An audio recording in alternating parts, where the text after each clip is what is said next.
Hey friends, welcome back to Motivating Moments. I'm Pastor Steve, and today I want to talk with you about something that I'm not sure that we always properly contextualize in our thoughts, and that subject for today is location. And I know that we hear the phrase a lot stating that location is everything, and there are certainly a lot of contexts where that is true. If you're looking to purchase a home, location is everything. I get it. But if you're considering your next career move, that may not be the thing. The truth is that the setting that we live and do business in, the culture that we serve in, all of the people around us, all of those things shape us. But here's the twist. Sometimes location doesn't matter at all.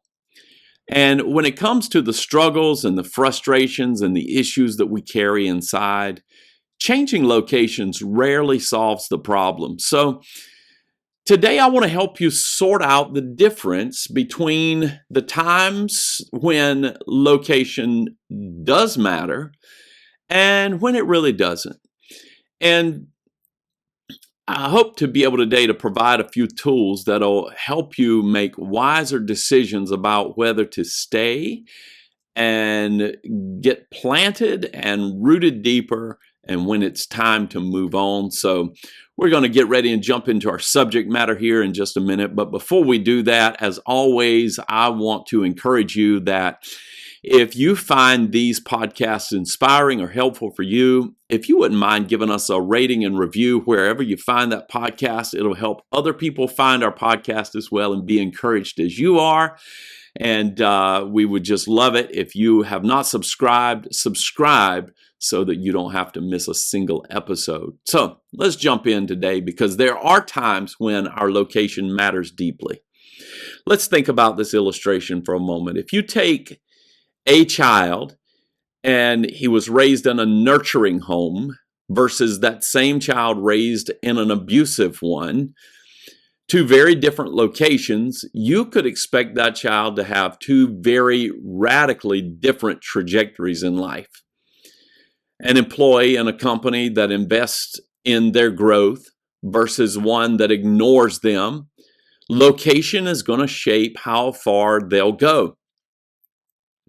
If I could share from my own experience as a church pastor, I would say that there are believers in churches that disciple and challenge people in their faith versus one that entertains and pacifies.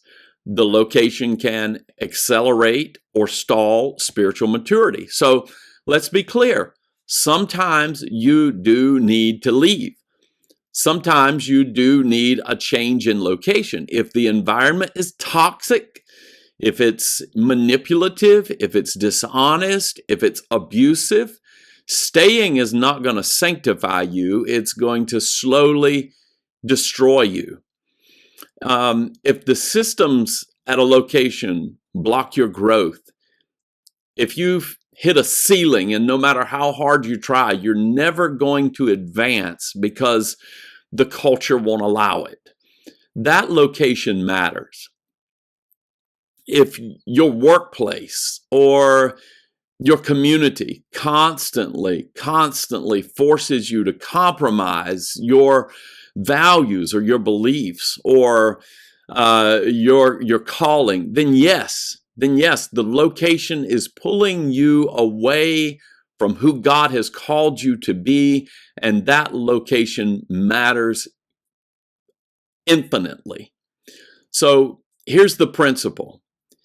If the place you're in is poisoning you, if the place you're in is suffocating you or corrupting you, location matters. And sometimes the wisest thing that you can do is get out. That's just the honest truth. Sometimes the only thing that is a reasonable answer is just to get out. So those are a few situations where the location does matter. So let's spend a few minutes because I kind of teased you at the top of the show saying that sometimes location doesn't matter at all. So here's the other side.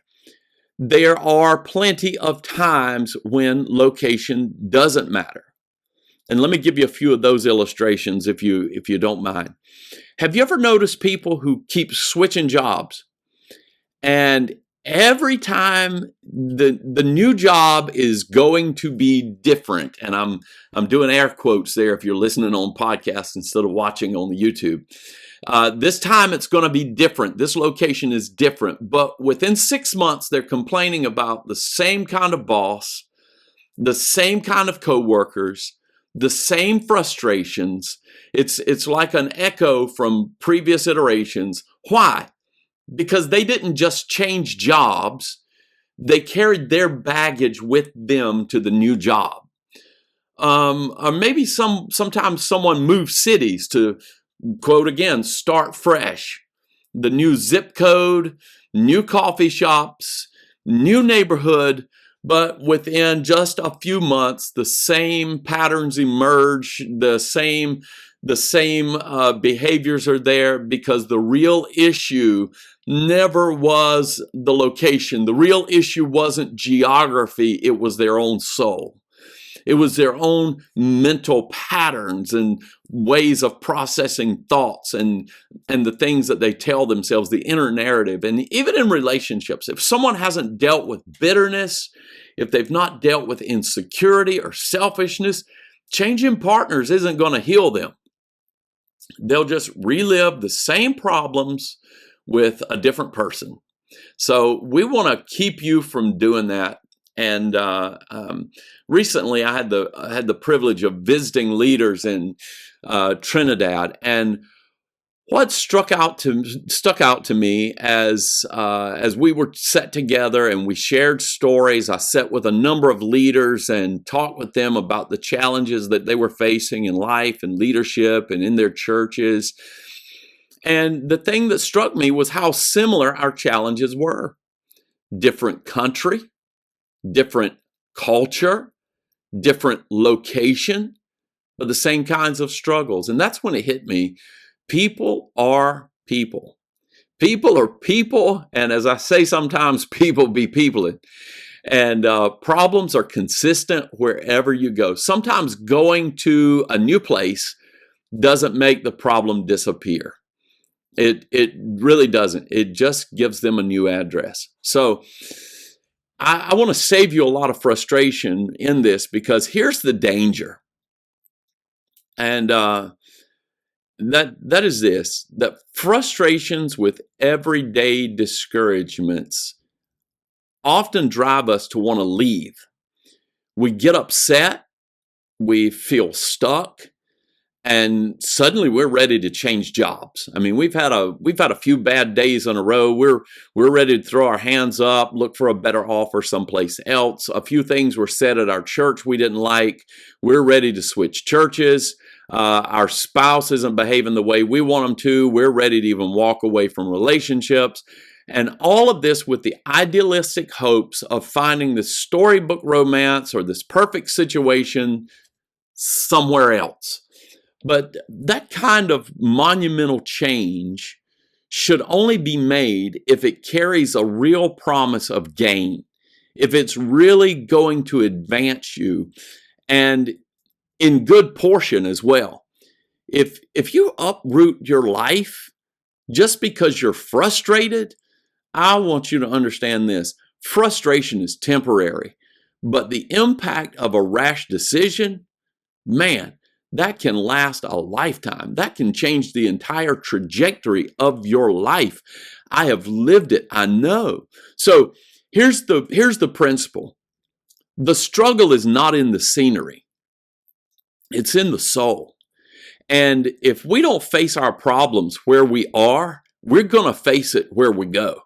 If you don't face your problem here, you're going to face it over there. We confuse comfort with danger. We confuse discomfort with danger.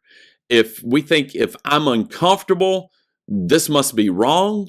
But often God is using that discomfort to grow you. And you can't run from growth. And here's the sobering truth. You can't outrun yourself. Wherever you go, listen to me, wherever you go, you are going to meet yourself there. There you are with all of your problem, all of your insecurities, all of those things. There you will be. So, and escapism is a romantic thought, but there's a real dirty truth with it, and we've all thought it. If I could just get away, things would be better. A new house, a new job, a new church, a new city, whatever it is. But usually, escape doesn't deliver transformation. It just delays it. I'm going to say that again. Escape doesn't deliver transformation. It just delays it. So think about the Israelites in the wilderness as they journeyed to the promised land. They left Egypt. That was a location that mattered. They needed to leave Egypt because they were enslaved. But once they were free, what happened? Every time things got hard, they said, let's go back to Egypt. They thought changing location again would solve the problem. Look, we thought it was bad in Egypt. Here we are in the wilderness. It seems like it's worse right here, even though I'm on a pathway to my promised land. Let's go back. It's tough here. But the real issue wasn't where they were. It was who they were. They still carried unbelief. They still carried fear. They still struggled with disobedience in their hearts. You see, you can change your view without ever changing your life. You can change your scenery without ever changing yourself. And oftentimes the challenges that we meet in this life are aimed and sent into our lives to change us. And let's balance this out though. Because you don't have to be a glutton for punishment either. It's not that you always need to stay. There are absolutely times when you need to change location.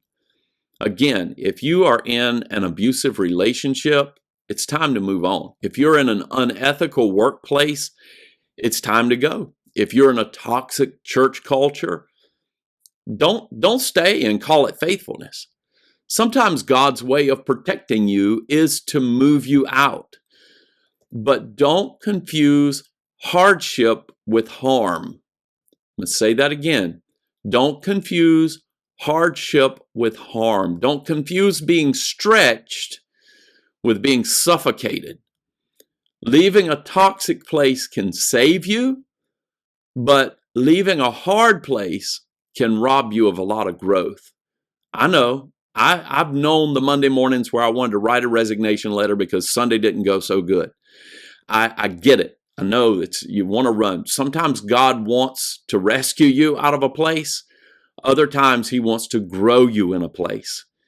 And discernment is knowing the difference between, is this God's time for my life, for me to move on, or is this a place where I need to stay and let the roots sink deep and begin to really grow and be nourished and get to the next level in my life? So let me pause and ask you some hard questions, if you'll just be honest with yourself. Is your location really that toxic? Or is it your thoughts about the place that are so toxic? Is the relationship you're in really that bad? Or is it that your own insecurities or disappointments are coloring the way you see the other person? Or, better still, is it coloring the way you see yourself before that other person? Is your job truly unbearable? Or is it just the sense of entitlement speaking? Thoughts like, I should be making more. I should be valued higher. I should be appreciated more than I am. I'm just going to let those questions lay there in the air for a few minutes and you just think about it and just really consider that. Now, don't get me wrong. Sometimes those things are valid, but sometimes they're not. And they're just not true about the place you're in. They're about the posture of your heart. If you can answer those positively and say, this is toxic, is it really the place or is it really your thoughts about it? And here's why this matters, because if you let those attitudes dictate your decisions, you short circuit growth. And instead of pushing through the test that was designed to shape you, you run from it. And then sure enough, you're going to find yourself facing that same test again in a new location. And what are you going to do that time? Are you going to run again and again and again? Are you going to stay at the level you're at because you refuse to face it? That's why struggles for so many people can feel so cyclical. It's not that life is unfair. It's not that we keep walking, it's that we keep walking towards the goal, but we want to walk away from the test that prepares us for it. So before you decide to leave, I want to invite you to ask yourself, am I leaving to avoid pain or to pursue purpose? And if it's just the pain avoidance, chances are you're going to face it again somewhere else. Question number 2, is this situation, this location, is it blocking my calling or is it stretching my character? Now, here's a couple of caveats. Stretching isn't fun, but it's necessary. Blocking is different. Blocking is suffocating. It's taking the life out of me. That's no good. Question 3, am I running from something or moving towards something? Because escape and purpose are two very different motives. And you need to know which one you're moving, which one is motivating you before you move. So remember, you can't outrun yourself. You will always find you waiting at the next destination. Wherever you go, there you are. I say that to my congregation often. Wherever you go, there you are. So here's the takeaway. Location matters sometimes, but not always, especially with struggles. Changing locations rarely fixes what's broken inside. So if you're in a toxic place, yes, seek God's wisdom and get out. But if you're simply in a hard place, well, that's a little different. Don't waste your struggle. And I know that sounds so absurd to say, but I'm telling you, don't waste your struggle. Let it shape you. Let it grow you. Let it challenge you. Let it elevate you. And before you pack your bags, ask God to pack your heart with wisdom. Because the greatest change you can make isn't across town. It's inside your own soul. It's inside your own mind. It's inside your own thought life. So I hope that inspires you today. And I want to thank you for joining me. If this has encouraged you, I again want to invite you to share it with someone who's wrestling with a big decision. Maybe you know somebody who's praying about leaving a relationship or changing jobs or moving cities or one of those things. And just share it with them. And remember, don't just change your location. Let God change you. Hey friends, this is Pastor Steve. It's been great to be with you today, and I pray that you will stay motivated. As always, I invite you to jump over to motivatingmoments.online if you're interested in having me come in and share my voice with you or your leadership team. I would love to do that and encourage and inspire together with you and dream about what next steps God has in store for your life, your church, your organization. Reach out anytime through the chat feature on the website or follow me on social media. I'm on Facebook and Instagram. And if you would like to see the video version of this, you can find me on YouTube by searching Motivating Moments with Pastor Steve. And hey, this is once again Pastor Steve signing off and wishing you stay motivated, my friends.